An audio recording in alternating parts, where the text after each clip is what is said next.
Hello friends, नमस्ते। This is Akanksha Tripathi. Study hub में आप सभी का स्वागत है। आज की वीडियो में हम लोग पढ़ेंगे शिक्षण विधियों का अर्थ। क्या पढ़ने वाले हैं? शिक्षण विधियों का अर्थ। चलिए फ्रेंड्स, सबसे पहले हम ये जान लेते हैं कि शिक्षण विधियाँ पढ़ने से आखिर हमको क्या मिलने वाला है, क्या प्राप्त होगा, क्या अधिगम उपलब्धि हमको मिलेगा। ठीक है, तो शिक्षण विधियाँ अगर आप पढ़ते हैं तो आप पहली बात क्या कर लेंगे, परिभाषित कर सकेंगे। शिक्षण विधियों को क्या कर सकेंगे, परिभाषित कर सकेंगे। ठीक है, और क्या कर सकेंगे, दूसरी बात, आप इसका संक्षिप्त इतिहास इजीली लिख सकेंगे। ठीक है, संक्षिप्त इतिहास, शिक्षण विधियों का आप संक्षिप्त इतिहास भी क्या कर सकेंगे, लिख सकेंगे। और अगर आप इसके बारे में पढ़ेंगे तो आप शिक्षक केंद्रित शिक्षण विधियाँ क्या होती हैं और छात्र केंद्रित शिक्षण विधियाँ क्या होती हैं, इसके बारे में आप अच्छे से अंतर स्पष्ट कर सकेंगे। आई बात समझ में?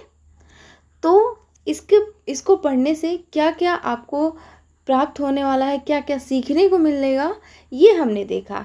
चलिए हम देखते हैं कि शिक्षण विधियों का क्या अर्थ है। Meaning of teaching method. ठीक है, टीचिंग मेथड का क्या अर्थ होता है। ठीक है, चलिए स्टार्ट करते हैं। तो विधि, सबसे पहले हम देखेंगे शिक्षण विधियों में पहला क्या है, विधि।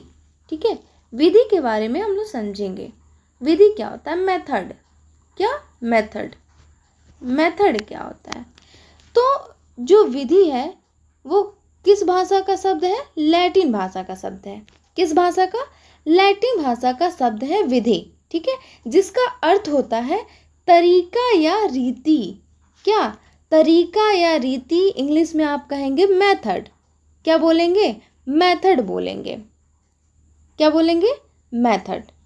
आई बात समझ में? इतना क्लियर है? ठीक है, फिर से एक बार देखिए। विधि है, शिक्षण विधियों में हम सबसे पहले देखेंगे कि विधि क्या होता है, मेथड क्या होता है। ठीक है, तो मेथड को हम जानेंगे। तो जो विधि है वो लैटिन भाषा का शब्द है जिसका अर्थ है तरीका या रीति। ठीक है, तरीका या रीति। अब आइए देखते हैं कि शिक्षा में विधि का क्या अर्थ होता है।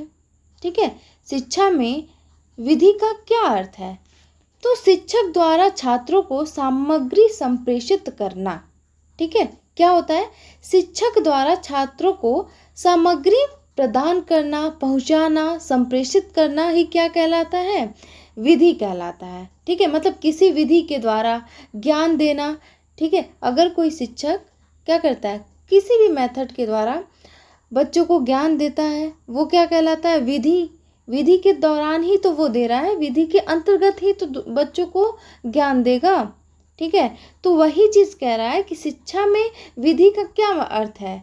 ठीक है, तो विधि जो है शिक्षक द्वारा, शिक्षक क्या करता है, छात्रों को क्या करता है, सामग्री संप्रेषित करता है। चाहे वो ज्ञान है चाहे कुछ भी, शिक्षक क्या करता है, छात्रों को देता है तो किसी न किसी मेथड से देगा, किसी न किसी विधि से देगा। ठीक है, तो वही होता है विधि। आई बात समझ में? अब देख लेते हैं कि शिक्षण विधियाँ क्या होती हैं। अभी तक हम लोगों ने देखा कि विधि क्या है, सिर्फ हम लोग क्या देख रहे थे, मेथड को देख रहे थे।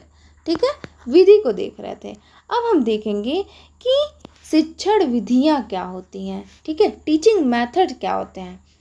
तो जब शिक्षक जो है अपने शिक्षण के समय जिसको प्रयोग करे छात्रों को ज्ञान अर्जित करने के लिए, ज्ञान देने के लिए, तो उसी विधि को कहते हैं शिक्षण विधियाँ। शिक्षण विधियाँ, टीचिंग मेथड। ठीक है, अब ये टीचिंग मेथड जरूरी नहीं कि सबके एक जैसे होते हैं। अभी आप सेम टॉपिक कहीं और से पढ़ेंगे तो वो अलग अलग टीचर जो है अपने अपने जो है मेथड से, अपने अपने शिक्षण विधियों के द्वारा जो है पढ़ाते हैं। आई बात समझ में? है ना? तो शिक्षण के समय सुनिएगा, शिक्षण विधियाँ क्या होता है, टीचिंग मेथड क्या होता है। शिक्षण के समय, ठीक है, शिक्षण के समय छात्रों को ज्ञान देना, ज्ञान प्रदान करना ही क्या कहलाता है? शिक्षण विधियाँ कहलाता है। आखिर हम अगर छात्रों को ज्ञान देंगे तो हम ऐसे ही तो नहीं दे देंगे, किसी ना किसी मेथड से देंगे, किसी ना किसी विधि से देंगे, ताकि छात्र उसको आसानी से, सरलता से उसको सीख सकें। ठीक है, तो आई बात समझ में? शिक्षण विधियाँ क्या होती हैं? Teaching method. अभी मैं आपको समझाने की कोशिश कर रही हूँ, तो किसी न किसी विधि से कुछ ना कुछ मेथड लगा रही हूँ कि आप क्या करें, सीख जाएं उस चीज़ को। ठीक है, तो आई बात समझ में? आई होप कि इतना क्लियर हो गया होगा। अब देखिए, दो चीज़ आती हैं। ठीक है, अब ये जो विधियाँ होती हैं मेथड्स में, वो दो तरह से आती हैं, दो तरह से आती हैं। अब जो ये विधियाँ होती हैं ये दो तरह से होती हैं। ठीक है, एक क्या होता है? शिक्षण विधि, और एक होता है अधिगम विधि। ठीक है, एक क्या होता है? शिक्षण विधि, और एक होता है अधिगम विधि। तो इसको समझिएगा। शिक्षण विधि यानी कि टीचिंग की बात की जा रही है, तो टीचिंग में क्या होगा? टीचिंग कौन कराता है? टीचर कराता है। ठीक है, शिक्षण कौन कराता है? तो शिक्षक कराता है। ठीक है, शिक्षण कौन कराता है? शिक्षण कराता है। तो इसमें किसकी एक्टिविटी होगी? शिक्षक की एक्टिविटी होगी। तो टीचिंग में किसकी एक्टिविटी होती है? शिक्षक की एक्टिविटी होती है। तो देख लीजिएगा, क्वेश्चन कैसे भी बन सकता है। तो शिक्षण विधि में किसकी प्रक्रिया होती है? शिक्षक की प्रक्रिया होती है, एक्टिविटी होती है। और अधिगम में देखिए, ये शिक्षक क्या कर रहा है? ज्ञान दे रहा है किसको? छात्र को। तो यहाँ पे तो शिक्षक की एक्टिविटी हुई, यहाँ पे छात्र की एक्टिविटी हुई। शिक्षक क्या कर रहा है? पढ़ा रहा है। और सीख कौन रहा है? अधिगम लर्न कौन कर रहा है उस चीज़ को? तो ये छात्र कर रहा है। ठीक है, आई बात समझ में? अब देखिएगा, आगे बढ़ते हैं हम लोग। अब हम लोग देखेंगे, नेक्स्ट देखते हैं क्या है।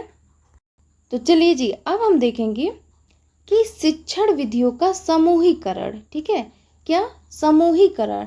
अब देखिए, हम ये देखेंगे कि शिक्षण विधियों को, जो टीचिंग मेथड है, उसको किन किन ग्रुपों में बांटा गया है। ठीक है, किन किन ग्रुपों में रखा गया है, बांटा गया है, उसको देखेंगे, यानी कि ग्रुपिंग ऑफ टीचिंग मेथड। ठीक है, अब इनके ग्रुप के बारे में भी डिस्कस कर लेते हैं। चलिए, ठीक है, तो देखिए, बेसिकली जो शिक्षण विधियां हैं उनको 3 भागों में बांटा गया है। कितने भागों में? 3 भागों में बांटा गया है। पहला क्या है? मौखिक विधियां। दूसरा है क्रिया आधारित विधियां। तीसरा है प्रौद्योगिकी आधारित शिक्षण विधियां। ठीक है, आई बात समझ में? पहला आपका हो जाएगा मौखिक विधियां, यानी कि वर्बल मेथड। क्रिया आधारित यानी कि एक्टिविटी करके, और प्रौद्योगिकी आधारित मेथड। ठीक है, तीसरा आपका हो जाता है। तो मौखिक विधियां में क्या होता है? इसमें क्या होता है? जब वर्बल, यानी कि मैं आपको बता रही हूँ ये क्या है, ये कौन सा विधि होगा, आप लोग मुझे बताइए, कौन सी विधि होगी? तो मौखिक विधि होगी। तो किसी चीज़ को वर्णन करना। देखिए, अभी मैं टॉपिक को क्या कर रही हूँ, एक्सप्लेन कर रही हूँ। तो आपका जो मौखिक विधि है ना, मौखिक विधि, तो मौखिक विधि में व्याख्यान विधि आता है। क्या आता है? व्याख्यान विधि आता है। मैं आपको क्या कर रही हूँ, एक्सप्लेन कर रही हूँ, व्याख्या कर रही हूँ, तो ये क्या हो जाएगा?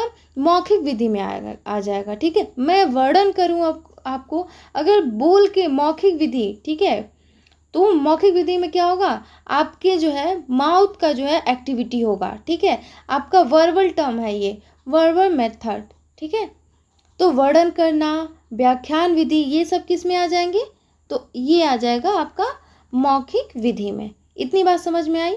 चलिए, अब देखिए, अभी नीचे का ये टॉपिक, ये जो है, ये अभी आप थोड़ी देर में समझ जाएंगे इजी से। पहले देख लेते हैं कि इन विधियों में क्या क्या, कौन कौन सी विधि आती हैं। ठीक है, चलिए, अब देखिएगा, जो है क्रिया आधारित विधियाँ, इसमें आपका जो है क्रिया करके, मतलब जो है ये कौन सी मेथड होती है? पहला हमने देखा कि बोल के, व्याख्या करके। ठीक है, अब दूसरा प्रैक्टिकली अब हम उसको देखेंगे। ठीक है, तो पहले में जो है, जो विधियाँ हो गई, मौखिक आधारित विधियाँ हो गई, वो किस पे आधारित है? तो शिक्षक पे आधारित है। शिक्षक आधारित विधियाँ होती हैं। ठीक है, यानी कि शिक्षक समझाता है और आप लोग उसको प्रैक्टिकली करके सीखते हैं, तो वो क्या हो गया, क्रिया आधारित विधियाँ हो गई, वो क्रिया आधारित विधियाँ हो गई। आई बात समझ में। इसमें जो है पहला आपका आता है प्रदर्शन मेथड, ठीक है, प्रदर्शन विधि, ठीक है। किसी चीज़ को अगर मैं आपको करके दिखाऊं तो वो क्या हो जाएगा, प्रदर्शन विधि, यानी कि वो क्रिया कर रही हूँ मैं, ठीक है, मैं क्या कर रही हूँ, क्रिया करके आपको बता रही हूँ, तो क्रिया आधारित विधि, ठीक है। फिर क्रिया विधि, यहाँ पे कोई भी किसी प्रकार का अगर एक्टिविटी करके आपको समझाने की कोशिश करूँ तो वो हो जाएगा क्रिया आधारित विधि, ठीक है। उसके बाद से प्रोजेक्ट विधि के द्वारा, प्रयोगशाला विधि के द्वारा, ह्यूरिस्टिक विधि के द्वारा, खोज विधि के द्वारा, समस्या समाधान विधि और पर्यवेक्षण अध्ययन विधि। तो ये सारी विधियाँ किस में आती हैं, क्रिया आधारित विधियों में, ठीक है। तो क्रिया आधारित विधि समझ में आया आप लोग को। क्रिया करके अगर हम किसी चीज़ को आपको बताएं तो वो हो गया क्रिया आधारित। वो किस पे, एक्टिविटी पे निर्भर है, चाहे वो खेल करके, कोई हम गेम के द्वारा आपको समझाएं, कहानी के द्वारा समझाएं, कोई स्टोरी या चित्र दिखा के हम आपको बताने की कोशिश करें, तो ये हो जाएगा आपका क्रिया आधारित। तो आई होप कि आपको समझ में आ गया। अब देखिएगा, मैंने कहा कि पहला जो है मौखिक विधि, उसमें जो है वो शिक्षक आधारित होता है। तो क्रिया आधारित कौन, शिक्षक अगर जो है बताएगा आपको तो आप उस पर जो है क्रिया करेंगे, उसका प्रैक्टिकल कौन करेगा, छात्र ही तो करेगा। तो ये छात्र आधारित होता है। क्रिया आधारित शिक्षण विधि क्या होता है, छात्र आधारित होता है। क्या होता है, छात्र आधारित, यानी कि इसमें छात्र जो है क्रिया करता है, यानी कि शिक्षक क्या करता है, सिखाता है, और छात्र जो है उस पर उसको फॉलो करता है, उसको सीखता है, और उस पर जो है उसको प्रैक्टिकली करके देखता है। आई बात समझ में। तो आई होप आप लोग समझ गए होंगे। अब देखिएगा नेक्स्ट देखिए, नेक्स्ट है आपका प्रौद्योगिकी आधारित शिक्षण विधि। क्या है, प्रौद्योगिकी आधारित शिक्षण विधि, ठीक है। तो इसमें आपका पहला है अभिक्रमित विधि, ठीक है, अभिक्रमित विधि। दूसरा है, ठीक है, क्रम से सीखना, ठीक है, क्रम से सीखना अभिक्रमित हो गया। दल शिक्षण, यानी कि आप जो है एक ग्रुप में क्या करें, ग्रुप मेथड के द्वारा हम अगर आपको सिखाएं, ठीक है, तो दल शिक्षण। एक हो गया आपका कंप्यूटर सहायक अधिगम, ठीक है, कंप्यूटर सहायक अधिगम। और चौथा आपका हो जाता है व्यक्ति अनुदेशात्मक प्रणाली। क्या हो जाता है, व्यक्ति अनुदेशात्मक प्रणाली, ठीक है। तो ये आपका आ जाएगा प्रौद्योगिकी आधारित शिक्षण विधि में। तो आई होप आप लोग समझ गए होंगे। चलिए आगे बढ़ते हैं। ये तो रहा इसकी शिक्षण विधियों को किस किस ग्रुपों में जो है रखा गया है, बांटा गया है, ठीक है। अब हम लोग देखेंगे कि शिक्षण विधियों का वर्गीकरण, ठीक है, क्लासिफिकेशन अब लोग हम देखेंगे। तो चलिए देखते हैं। तो शिक्षण विधियों का क्लासिफिकेशन, तो क्लासिफिकेशन ऑफ टीचिंग मेथड, ठीक है, कितने वर्गों में बांटा गया है। जाहिर सी बात है, टीचिंग में क्या होता है, दो मेन कैरेक्टर होता है, दो लोगों का जो है मेन रोल होता है। पहला शिक्षक का जो सिखाता है, और दूसरा शिक्षार्थी का, ठीक है, स्टूडेंट का जो सीखता है, ठीक है, शिक्षक और छात्र का, ठीक है। मैं यहाँ पे जो है सत्यनारायण भगवान का कथा कह रही हूँ, हाँ, और आप लोग क्या कर रहे हैं, उसको सुन रहे हैं, ठीक है। तो दो लोगों का यहाँ पे जो है मेन रोल किसका है, दो लोगों का है ना, या एक तो मैं बोल रही हूँ, एक आप सुन रहे हैं, ठीक है। तो वही चीज़ यहाँ पे भी है। शिक्षण में क्या होता है, दो लोग होता है, या तो एक कोई सिखाएंगे जो टीचिंग कराएंगे, ठीक है, टीच कराएंगे, और दूसरे लोग जो लर्न करेंगे उसको। अब देखिएगा, तो जाहिर सी बात है, एक क्या होगा, शिक्षक केंद्रित हो जाएगा, और एक हो जाएगा छात्र केंद्रित प्रविधियाँ। तो यही मैं समझाने की कोशिश कर रही थी। तो इसको दो भागों में बांटा गया शिक्षण विधि को। पहला हो जाएगा शिक्षक केंद्रित प्रविधियाँ, और दूसरा हो जाएगा छात्र केंद्रित प्रविधियाँ, ठीक है, टीचर सेंटर्ड अप्रोच, और ये हो जाएगा लर्नर सेंटर्ड अप्रोच। तो इतनी बात क्लियर है, हाँ क्लियर है। चलिए आगे देखते हैं। तो देखिएगा, इसको जो है, जो शिक्षक केंद्रित प्रविधियाँ हैं, इसको जॉन डेवी ने, किसने, जॉन डेवी महोदय ने, काफ़ी आप लोग इनके बारे में जानते हैं, आप लोग पिछले सेमेस्टर से पढ़ते आ रहे हैं इनके बारे में। तो इनके बारे में आपको ज़्यादा बताने की ज़रूरत नहीं है। तो इन्होंने जो है कहा है कि जो शिक्षक केंद्रित प्रविधियाँ होती हैं, जो टीचर सेंटर्ड अप्रोच होते हैं, वो क्या होते हैं, परंपरागत होते हैं, ठीक है। और जो छात्र केंद्रित प्रविधियाँ होती हैं वो क्या होती हैं, नवीनतम होती हैं। तो जैसे आप कैसे समझेंगे, फॉर एग्जाम्पल देखिए, जो शिक्षक होता है वो सेम चीज़ को जो है समझाता है। इस क्लास में इस साल समझाया, फिर नेक्स्ट क्लास में नेक्स्ट ईयर वो फिर से उसी चीज़ को समझाएगा, यानी कि वो चीज़ क्या है, परंपरागत आ रही है, ठीक है। तो ये हो गया टीचर सेंटर। लेकिन जो छात्र सीखता है उसके लिए वो चीज़ तो नया होता है ना। जो छात्र सीखता है उसके लिए वो क्या होता है, नया होता है। तो वही जॉन डेवी बोले हैं कि जो शिक्षक केंद्रित प्रविधियाँ होती हैं वो क्या होती हैं, परंपरागत होती हैं, और जो छात्र केंद्रित होती हैं वो होती हैं नवीन, ठीक है, नवीनतम प्रविधियाँ होती हैं। तो इतनी बात क्लियर है, ठीक है। आगे देखते हैं। तो आगे देखिएगा, जो है जो शिक्षक केंद्रित प्रविधियाँ हैं, इसका जो मुख्य केंद्र बिंदु होता है वो क्या होता है, ज्ञान का स्थानांतरण, ठीक है, ज्ञान का स्थानांतरण। इसमें क्या होता है, शिक्षक क्या करता है, ज्ञान को स्थानांतरित करता है, ज्ञान को क्या करता है, दूसरे को देता है, छात्रों को ज्ञान को देता है, और छात्रों का काम क्या होता है, उस ज्ञान को अर्जित करना, ठीक है। जस्ट इसके अपोजिट आप लोग आराम से लिख सकते हैं, ठीक है। आई बात समझ में। इसमें देखिए जो छात्र केंद्रित प्रविधियाँ होती हैं उसमें क्या होता है, छात्र सक्रिय होते हैं। इसमें अगर देखें शिक्षक केंद्रित में, तो शिक्षक केंद्रित में जाहिर सी बात है शिक्षक सक्रिय होंगे, ठीक है। छात्र केंद्रित में तो छात्र सक्रिय होंगे, और इसमें जो है छात्र स्वनिर्देशित हो पाते हैं, ठीक है। जो छात्र केंद्रित प्रविधियाँ होती हैं, जाहिर सी बात है कि जो छात्र केंद्रित होगा यानी कि लर्नर सेंटर्ड होगा, तो उसमें जो है वह स्वनिर्देशित एवं स्व उत्तरदायित्व बनाते हैं, ठीक है। आई बात समझ में, आई बात समझ में। चलिए, इसमें जो है इजीली जो है, अगर छात्र केंद्रित कहें तो छात्र केंद्रित में बच्चा एकदम स्वतंत्र होकर चीज़ों को समझ पाता है। लेकिन अगर शिक्षक केंद्रित की बात करें तो शिक्षक केंद्रित में बच्चा जो है शिक्षक के अकॉर्डिंग उस चीज़ों को समझ पाता है, क्योंकि यहाँ पे शिक्षक केंद्रित में जो पाठ्य पुस्तक है वो भी जो है, पाठ्य वस्तु जो है वो भी किसके द्वारा चुना जाता है, किसके द्वारा निर्धारित किया जाता है, तो शिक्षक के द्वारा निर्धारित किया जाता है, ठीक है। और यहाँ पे छात्र जो है, छात्र इजीली, छात्र केंद्रित अगर कोई भी विधि रहा तो छात्र केंद्रित विधि में क्या होगा, छात्र आसानी से समझेगा, अपनी बातों को, अपने पॉइंट ऑफ व्यू को भी रख पाएगा, ठीक है। तो गाइज ये रहा आज का हमारा टॉपिक। आई होप कि आपको समझ में आया होगा।